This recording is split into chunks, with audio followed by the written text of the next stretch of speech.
why and how you know about this. How I know about it? Yeah, and the research you've done. Well, I've researched it. I've been up in this area, and I've talked to a lot of the people up here, some of the old-timers, and then I've read some of the books about this area. But there's some of these mink creekers around here, and you can always tell them because they got one leg shorter than the other. That's because that was sort of the joke from Preston, that there's no flat land around here, and they have to go around the hills all the time, so you can always spot a mink creeker, but he has one shorter leg. This place was first settled by a man named James Morgan Keller, and he was Danish, and he was married to a woman over there named Karen Valentine, and they had a couple of kids. They converted to Mormonism, and he came out to Utah in 1853, and then he was looking for more property. He was a very energetic man. I can understand that. He had 5 wives and 41 children. But anyway, so he didn't work all the time. But anyway, he was looking, and you go to the graveyard here. There's his wives laid out there. Anyway,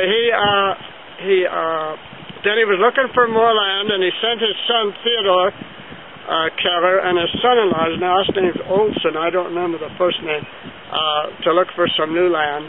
And he had a place at that time down by Brigham City. So they came up, and they liked this area. And so the next year he came back with 2 sons, Janus and William, and they built a cabin here. And then the old man went back down to Brigham City. He left the 2 boys, William and Janus, here at the cabin, and they had planted some wheat and some other things to get them by. And during the winter, it was really bad snow, and the youngest boy, Janus, he was 12. He got homesick, and so he snowshoed out.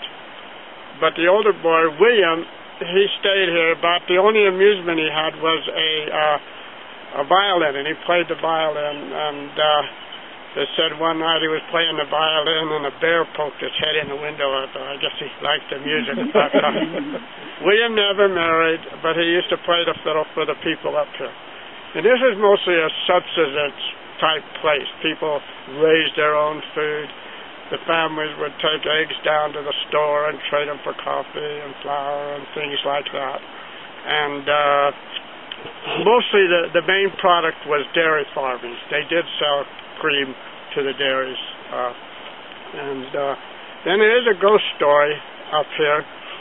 That the story is up the canyon about a mile. There is a foundation. There's no more the house. And there was an old Danish couple that lived there. They were childless, and they got homesick for the old country.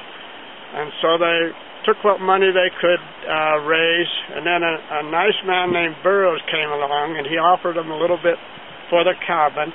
In fact, he even offered them to take them down to Cass Junction, where they could pick up the train.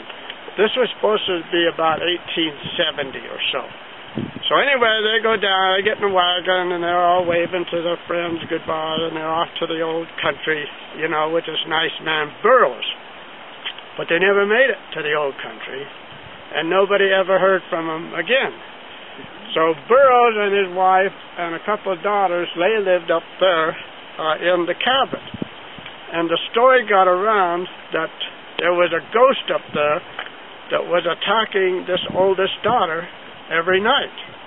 And she would go running around the cabin screaming and yelling, and the next day there would be bite marks all over her arms and her neck and everything. And so the word got around and to the mink crickers, and the bravest guy in the valley, John Christensen, he said, "This is a bunch of baloney. I'm going to put an end to this."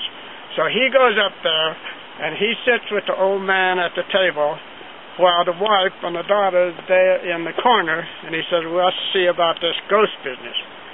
Well, it starts to get dark, and there's a scratching at the window, and they said it's coming, and he says, "No, that's just a tree, And then they said, "Well, it don't come until it gets dark."